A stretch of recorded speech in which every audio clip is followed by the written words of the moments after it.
खबर उधम सिंह नगर से सामने आई है, जहां देश में लगातार कोरोना संक्रमण का ग्राफ बढ़ता जा रहा है, लेकिन स्वास्थ्य विभाग की लापरवाही और सुस्त कार्यशैली के चलते लोगों को काफी समस्याओं का सामना करना पड़ रहा है, जिसको लेकर जयपुर विधायक आदेश चौहान स्वास्थ्य विभाग के प्रति और आक्रोशित दिखाई दिए। मैं जब से कोरोना महामारी आई है, अस्पताल में मैं समझता हूँ 1 दिन या 2 दिन छोड़ के मैं रोज़ यहाँ आ रहा हूँ और मैं चाह रहा हूँ कि मेरे क्षेत्र की जनता को कोई असुविधा ना हो और मैं यहाँ के डॉक्टरों से भी वार्ता कर रहा हूँ कि आपको कोई परेशानी हो। तो मैं आपको बताऊँ, मैं पिछले साल जब ये कोरोना महामारी आई थी तो मैं 15 लाख विधायक निधि से स्वास्थ्य विभाग को दी, जिसमें से स्वास्थ्य विभाग ने 1 एम्बुलेंस खरीदी और वो जसपुर अस्पताल को दी, लेकिन उसमें लगभग 7 लाख कुछ हज़ार रुपये पड़ा हुआ है। 1 साल से स्वास्थ्य विभाग ये क्यों नहीं सोच पाया कि जसपुर में अस्पताल को किस चीज़ की आवश्यकता है। भाई जैसे आज अचानक महामारी आई है तो हमारे पास बेड ही नहीं, पहले मात्र 8 बेड जो इन्होंने बनाए, 4 बेड की व्यवस्था और करी। जब जिलाधिकारी महोदय से मेरी बात हुई तो मुझे मजबूरन आज मैंने दोबारा लेटर लिख दिया कि 10 बेड 20 गैस सिलेंडर और 100 ऑक्सीमीटर और खरीद लो। मैं लेटर को CDO को भेज चुका हूँ, तो उसमें समय लगेगा, लेकिन जो पिछला वाला है उसको तो खर्च कर सकते हैं। इसीलिए मुझे आज मजबूरन होकर अब जनता के सहयोग से 4 बेड 4 सिलेंडर और तकिए ये व्यवस्था मैंने की है व्यक्तिगत। कि जब मैं तो यही कहूँगा, क्योंकि अगर इन्होंने समय रहते व्यवस्था कर ली होती तो मैं समझता हूँ इससे दिक्कत नहीं। जसपुर क्षेत्र क्योंकि हमारे यूपी से लगा हुआ, 2 तरफ से यूपी से लगा क्षेत्र है, यूपी का मरीज भी हमारे यहाँ आता है और हम केवल ये कहते थे हमारे पास जगह नहीं, आप आगे चले जाओ। तो आगे की परिभाषा क्या है, आगे कहाँ चले जाओ? आगे तो और बड़े शहर हैं, वहाँ तो और ज़्यादा भीड़ है। तो आज जो प्राइवेट हॉस्पिटल वाले कह रहे हैं, सरकार भी आरोप लगा रही है, जनता भी कह रही है लूट खसोट हो रही है, तो वो तो मनमानी करेंगे। अगर हमारी सरकारी सुविधा होगी तो जनता प्राइवेट में क्यों जाएगी? तो आज हमें कम से कम यहाँ 50 बेड की जरूरत होनी चाहिए। अगर ये व्यवस्था सरकार बना लेती तो मैं समझता हूँ कि जनता लूटने से बच जाती। खबर देवप्रयाग से सामने आई है, जहां मुख्यमंत्री तीरथ सिंह रावत आपदा प्रभावित क्षेत्र देवप्रयाग में ग्राउंड जीरो पर पहुंचे। मुख्यमंत्री आपदा प्रभावित क्षेत्रों में गए और उन्होंने वहां के लोगों से बात भी की। मुख्यमंत्री ने प्रभावित लोगों से मुलाकात की, कहा कि हर संभव प्रयास किए जाएंगे ताकि उन्हें जल्द से जल्द उस समस्या से बाहर निकाला जा सके। तत्काल यहाँ पर पेशेवर जो भी हों जाएं और इनका जो भी नुकसान हुआ है उसका आंगन तैयार कर लीजिए और साथ ही आखिर हम आए तो निश्चित है कि जो दुकानों का जिस प्रकार का नुकसान हुआ है उनका नुकसान भरपाई को पूरा करने के लिए उसका आंगन तैयार करेंगे, कहा है इनको भी। और साथ ही ये पुलिया सामने पुलिया को आगे बनाने का काम, ये रास्ता ठीक करने का काम, और आज ही से मैंने कहा कि JCB लग जाए, फिलहाल ये रास्ता क्लियर हो जाए, ये हम करेंगे। और ऊपर बहुत में जो नुकसान हुआ है, जो क्षति हुई है, क्षति हम पूरा करेंगे।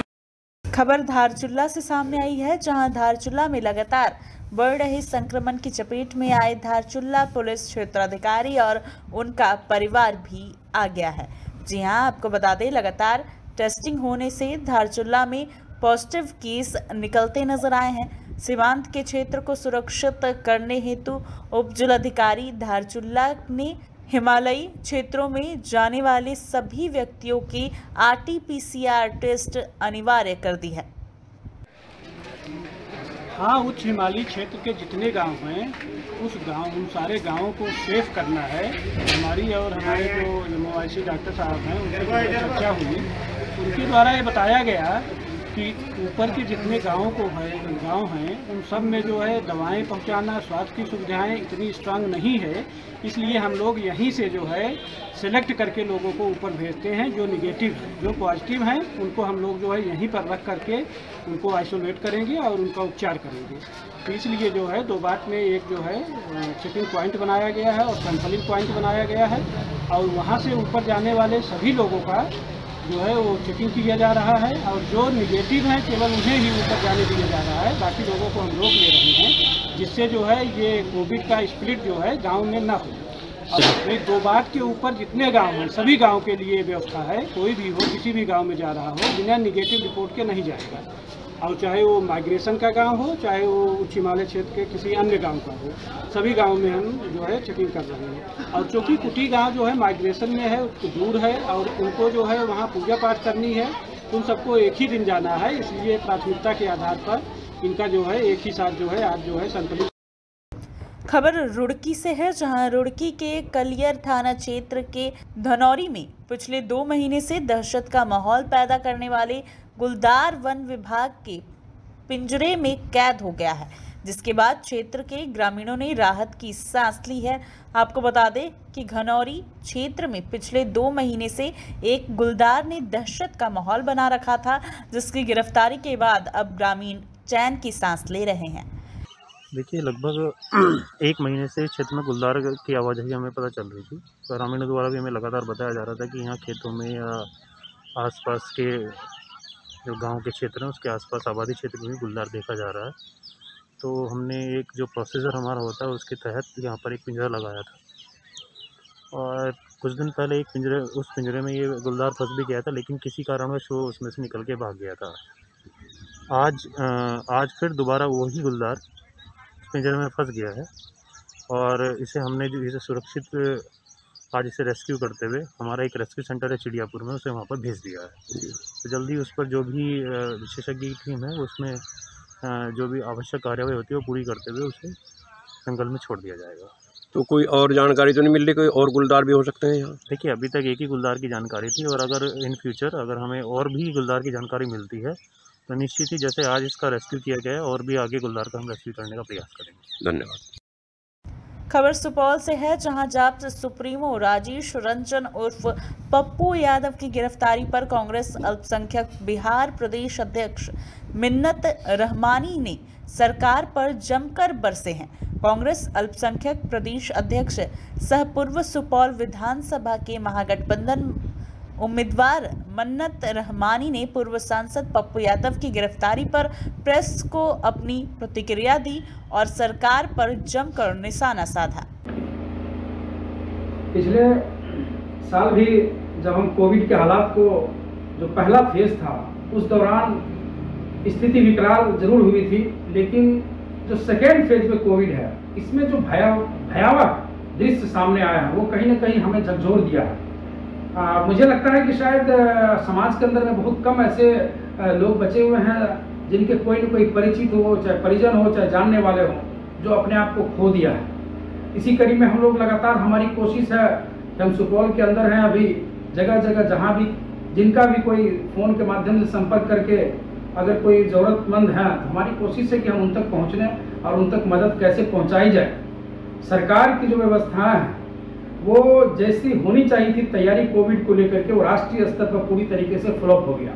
आज केंद्रीय स्वास्थ्य मंत्री कहीं दिखते नहीं हैं। जिस तरीके से माननीय प्रधानमंत्री जी ने कहा था कि हम सबका साथ सबका विकास करेंगे, आज जमीनी सच्चाई ये है कि अस्पतालों में बेड पाने के लिए लोग दर दर की ठोकरें खा रहे हैं। बिहार के अंदर में जो हमारे बिहार के स्वास्थ्य मंत्री हैं वो आज तक कहीं फील्ड में दिखे नहीं। इसी अस्पतालों के अंदर जाकर के उन्होंने पूछने का काम नहीं किया कि अस्पताल का मैनेजमेंट कैसे चल रहा है। जो सिस्टम की बात कही जा रही है कहीं ना कहीं वो सिस्टम पूरी तरीके से फ्लॉप है, वो सिस्टम फेल कर गया है। आज स्थिति यह है कि ऑक्सीजन की कमी है। अस्पताल 2 घंटे 4 घंटे पहले ये सूचना देते हैं जो मरीज के अटेंडेंट है उनको कि हमारे पास ऑक्सीजन की कमी है। आज जो दृश्य हमें देखने को आया है कि गंगा मैया के किनारे किस तरीके से सैकड़ों दर्जनों लाशों को जो है फेंका गया है, आखिर ऐसी नौबत कैसे आ गई?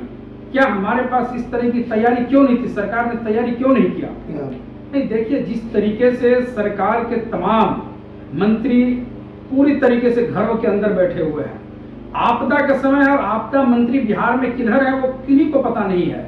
पिछले कई महीनों से शपथ ग्रहण के बाद आज तक आपदा मंत्री नहीं दिखे, स्वास्थ्य मंत्री नहीं दिखे।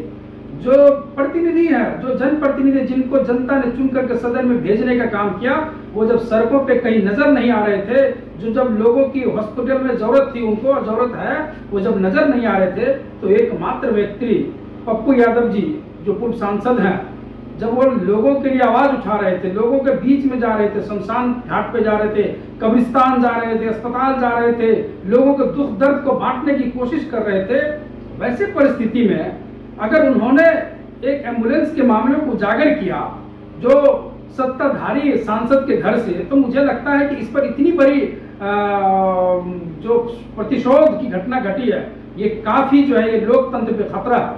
आज अगर उनका कोई पुराना मामला था, ऐसे बहुत सारे प्रतिनिधि है, ऐसे बहुत सारे सत्ताधारी नेतागण है, बहुत सारे मंत्रीगण है जिनके ऊपर कई सारे केसेस चल रहे हैं, लेकिन ऐसे हाल में जब वो एक व्यक्ति अपने घर से निकल करके, पप्पू जी की भी फैमिली है, उनकी भी पत्नी है, उनके भी बच्चे हैं, अपने बीवी बच्चों को छोड़ करके दूसरे के बीवी बच्चों और भाइयों को गला लगाने वाला व्यक्ति आज वो जेल के अंदर है। और वो भी आपने उनको जब कोरोना निगेटिव रिपोर्ट आने के बावजूद उनको क्वारंटाइन किया गया बीरपुर के अंदर, ये कतई गलत है। सरकार को इस पर सुध लेने की जरूरत है। ये रवैया जो सरकार का, ये बिल्कुल गलत है। आप वैसे लोगों को आप जेल के अंदर नहीं डालें। माननीय सर्वोच्च न्यायालय का भी जो है निर्देश है कि पैंडेमिक के समय में, ऐसे महामारी के समय में आप लोगों को जेल जाने से रोकें, लेकिन ये सरकार, ये प्रतिशोध की जो भावना है, ये बिल्कुल गलत है। हम उनकी गिरफ्तारी की कई शब्दों में निंदा करते हैं और सरकार से मांग करते हैं कि अविलंब आप पप्पू यादव जी को रिहा करें।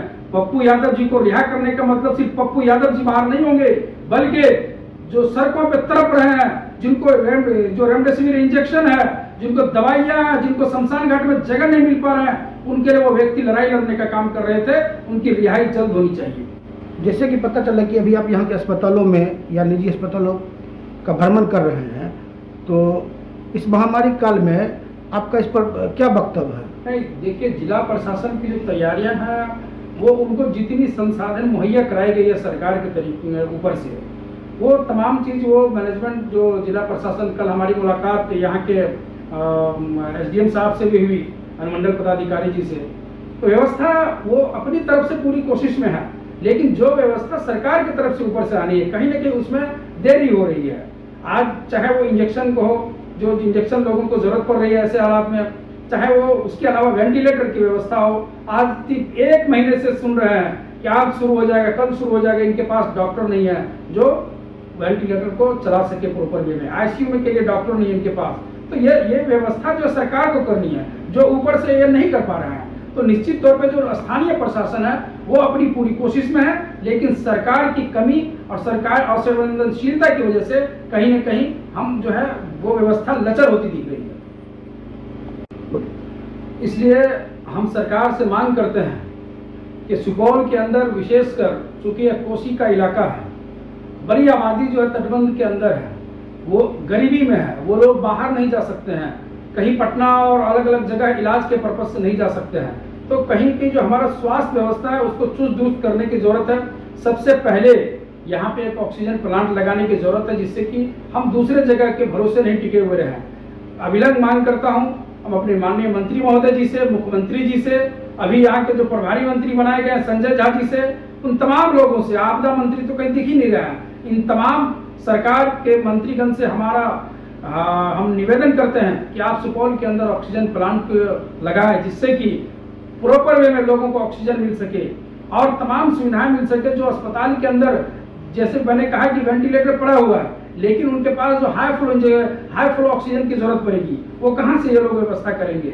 इसलिए हम उम्मीद करते हैं कि आने वाले समय में, समय बहुत कम है, तीसरे वेव आने की बात हो रही है। इससे पहले कि हम दूसरे वेव की तैयारी नहीं कर पाए, कम से कम ये सरकार अगर अभी चलेगी और अभी अगर जागेगी, तो आने वाले समय में पूरे बिहार के अंदर कम से कम वो भयावह दृश्य देखने को नहीं मिलेगा जो हम दिल्ली में देख रहे हैं यहाँ बैठे बैठे। खबर अररिया से है, जहां पिछले कुछ दिनों से लगातार कोरोना के साथ साथ बारिश भी अपना कहर बरसा रही है। अररिया जिला मुख्यालय के वार्ड संख्या 18 की जांजगीर बस्ती की रोड गड्ढे एवं तालाब में तब्दील हो गई है। आपको बता दें कि नगर परिषद द्वारा जागीर बस्ती में कुछ महीनों पूर्व नाला का निर्माण कराया गया था, जो नाला सड़क से लगभग 1.5 फीट ऊंचा बनाया गया। जिस नाला से गंदा पानी जाना चाहिए वहां सड़क पर गिरा हुआ नजर आता है। लगातार लोग काफी आक्रोशित भी नजर आए। बहुत ज़्यादा परेशानी है, हर बार जो है ऐसे हो जाता है, यहाँ पर जो है आना जाना इतना दिक्कत हो जाता है जो कहा नहीं जा सकता है। मतलब इसी वार्ड में रहते हैं क्या? हाँ, इसी वार्ड। ये कौन सा वार्ड है? वार्ड नंबर 18 है। इसका पार्षद कौन है? इसका पार्षद इम्तियाज साहब है। अच्छा पानी लगा रहता है, कभी भी रोड को सही से बनाया नहीं गया। इस रोड को सिर्फ एक जहाँ नाला बना है उसी को सिर्फ ऊंचा कर दिया गया। उसके लेवल में जब तक नहीं बनेगा तब तक यहाँ पानी हमेशा लगे रहता है। जागीर बस्ती वार्ड नंबर 18 में आता है। हम लोगों को बहुत परेशानी हो रही है। ये रोड में जो है अभी तक जू पानी हुआ है तो इतना पानी लगा हुआ, आने जाने में बाल बच्चा सबको परेशानी हो रहा। और दूसरा नंबर में ये नाला बने, नाला का गंदा पानी हर जगह नाला चू रहा है, ये गंदा पानी रोड पर आ रहा है। इससे जो है ये कोरोना काल में संक्रमण फैलेगा कि बढ़ेगा कि क्या होगा, ये तो और क्या होगा। लोग परेशान है कोरोना से। वार्ड कमिश्नर भी एक दिन आया, एक बार देख करके गया, उसको कहे बोला कि 12 दिन में हो जाएगा। 12 दिन के होते होते 12 महीना हो गया, अभी तक कहीं पे बात नहीं। क्या नाम है आपका? हमारा नाम मोहम्मद शब्बीर अहमद। बारिश होता है, रोड पे पानी लग जाता है। रोड बना था, रोड टूट गया, पानी का निकासी नहीं है, रोड नहीं है, रोड टूटा हुआ है। कब से यह समस्या है? समस्या 2-3 साल से। 2-3 साल से। आपने अपने प्रतिनिधि को इससे अवगत कराया?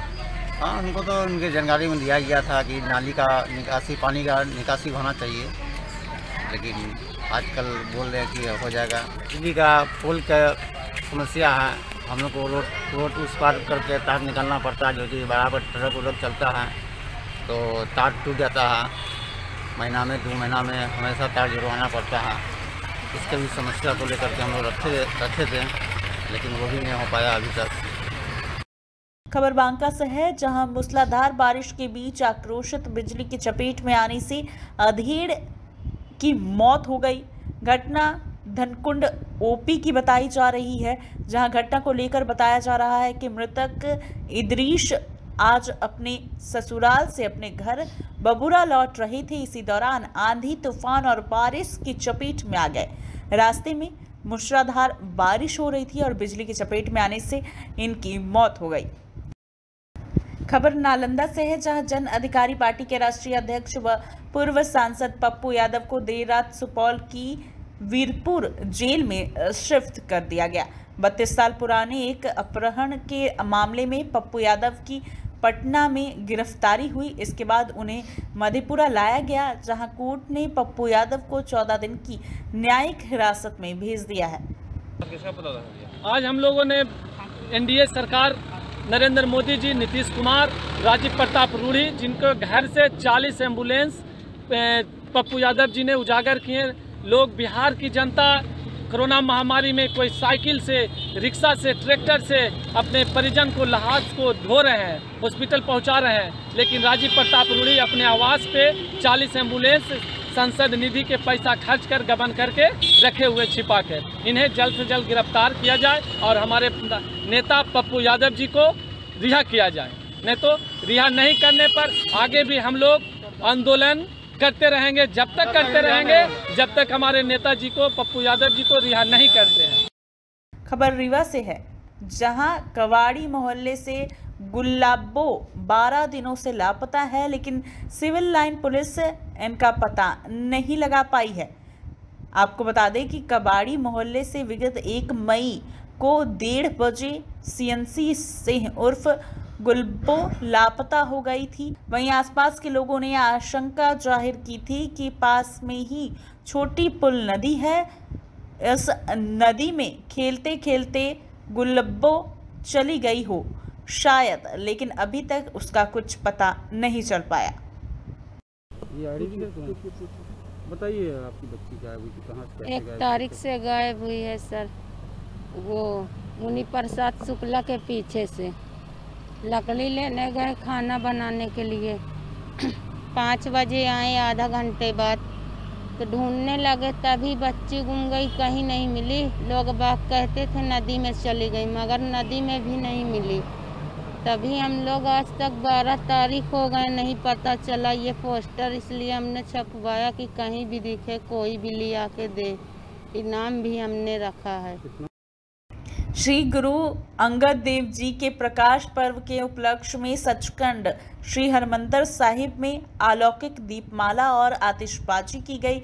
इससे पूर्व शाम को सचखंड श्री हरमंदिर साहिब को दुल्हन की तरह सजाया गया। यहां पहुंचे श्रद्धालुओं के मुताबिक मनमोहक आतिशबाजी देखकर उन्हें काफी खुशी महसूस हुई।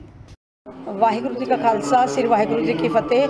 ਅੱਜ ਦੂਜੀ ਪਾਤਸ਼ਾਹੀ ਧੰਨ ਧੰਨ ਸ੍ਰੀ ਗੁਰੂ ਅੰਗਦ ਦੇਵ ਜੀ ਦੇ ਪ੍ਰਕਾਸ਼ ਗੁਰਪੁਰਬ ਦੀ ਖੁਸ਼ੀ ਵਿੱਚ ਸਾਰੀਆਂ ਸੰਗਤਾਂ ਸੱਚਖੰਡ ਸ੍ਰੀ ਹਰਿਮੰਦਰ ਸਾਹਿਬ ਵਿੱਚ ਦੀਪਮਾਲਾ ਕਰਨ ਆਈਆਂ ਹਨ ਤੇ ਅਸੀਂ ਵੀ ਸੰਗਤਾਂ ਦੇ ਨਾਲ ਇੱਥੇ ਦੀਪਮਾਲਾ ਕਰ ਰਹੇ ਹਾਂ ਤੇ ਗੁਰੂ ਰਾਮਦਾਸ ਜੀ ਦੇ ਦਰਬਾਰ ਦੇ ਸੱਚੇ ਪਾਤਸ਼ਾਹ ਦੇ ਦਰਸ਼ਨ ਦੀਦਾਰੇ ਕਰਕੇ ਨਿਹਾਲ ਹੋ ਰਹੇ ਹਾਂ। ਜਿਸ ਤਰ੍ਹਾਂ ਕਿ ਹੁਣ ਸੰਸਾਰ ਵਿੱਚ ਭਿਆਨਕ ਸਮਾਂ ਚੱਲ ਰਿਹਾ ਕਰੋਨਾ ਮਹਾਮਾਰੀ ਦਾ ਤੇ ਉਸ ਕਰਕੇ ਰੌਣਕਾਂ ਘਟੀਆਂ ਹੋਈਆਂ ਹਨ। ਸਤਿਗੁਰ ਸੱਚੇ ਪਾਤਸ਼ਾਹ ਗੁਰੂ ਰਾਮਦਾਸ ਜੀ ਦੇ ਚਰਨਾਂ 'ਚ ਅਰਦਾਸ ਕਰਦੇ ਹਾਂ ਕਿ ਸੱਚੇ ਪਾਤਸ਼ਾਹ ਇਹ ਮਹਾਮਾਰੀ ਤੋਂ ਮੁਕਤੀ ਦਿਓ ਤੇ ਫਿਰ ਸਾਰੀ ਦਰਬਾਰਾਂ ਵਿੱਚ ਉਸੇ ਤਰ੍ਹਾਂ ਹੀ ਰੌਣਕਾਂ ਹੋਣ, ਸੰਗਤਾਂ ਉਸ ਤਰ੍ਹਾਂ ਹੀ ਹੋਮ ਆ ਕੇ ਦਰਬਾਰਾਂ ਵਿੱਚ ਆਉਣ ਤੇ ਇੱਥੋਂ ਦੇ ਅਲੌਕਿਕ ਨਜ਼ਾਰਿਆਂ ਦੇ ਦਰਸ਼ਨ ਕਰ ਸਕਣ ਤੇ ਜੋ ਘਰ ਬੈਠੇ ਵੀ ਹਰਿਮੰਦਰ ਸਾਹਿਬ ਦੇ ਦਰਸ਼ਨ ਦੀਦਾਰ ਕਰੇ ਹਨ ਉਹ ਵੀ ਵਡਭਾਗੀ ਹਨ ਤੇ ਉਹਨਾਂ ਸਾਰਿਆਂ ਨੂੰ ਅਸੀਂ ਨਤਮਸਤਕ ਹੁੰਦੇ ਹਾਂ ਤੇ ਸਤਿਗੁਰੂ ਜੀ ਦੇ ਚਰਨਾਂ 'ਚ ਅਰਦਾਸ ਕਰਦੇ ਹਾਂ ਕਿ ਇਸੇ ਤਰ੍ਹਾਂ ਸਾਰੀਆਂ ਹੀ ਸੰਗਤਾਂ ਨੂੰ ਦਰਸ਼ਨ ਦੀਦਾਰੇ ਤੇ ਸੇਵਾ ਦਾ ਬਲ ਬਖਸ਼ਣ ਤੇ ਗੁਰੂ ਘਰ ਦੀਆਂ ਖੁਸ਼ੀਆਂ ਪ੍ਰਾਪਤ ਕਰਨ ਜੀ। ਵਾਹਿਗੁਰੂ ਜੀ ਕਾ ਖਾਲਸਾ ਵਾਹਿਗੁਰੂ ਜੀ ਕੀ ਫਤਿਹ। ਖਾਲਸਾ ਵਾਹਿਗੁਰੂ ਜੀ ਕੀ ਫਤਿਹ। ਅੱਜ ਅਸੀਂ ਇੱਧਰ ਦੂਜੀ ਪਾਤਸ਼ਾਹੀ ਸ਼੍ਰੀ ਗੁਰੂ ਅੰਗਦ ਦੇਵ ਜੀ ਦੇ ਗੁਰਪੁਰਬ 'ਚ ਆਏ ਹਾਂ। ਅਸੀਂ ਇੱਧਰ ਸੇਵਾ ਤੇ ਮੱਥਾ ਟੇਕਣ ਆਏ ਹਾਂ ਤੇ ਆਤਿਸ਼ਬਾਜ਼ੀ ਦੇਖਣ ਆਏ ਹਾਂ। ਸਾਰਿਆਂ ਨੂੰ ਬਹੁਤ ਬਹੁਤ ਵਧਾਈ ਵਾਹਿਗੁਰੂ ਜੀ ਦੇ ਗੁਰਪੁਰਬ ਦੀ।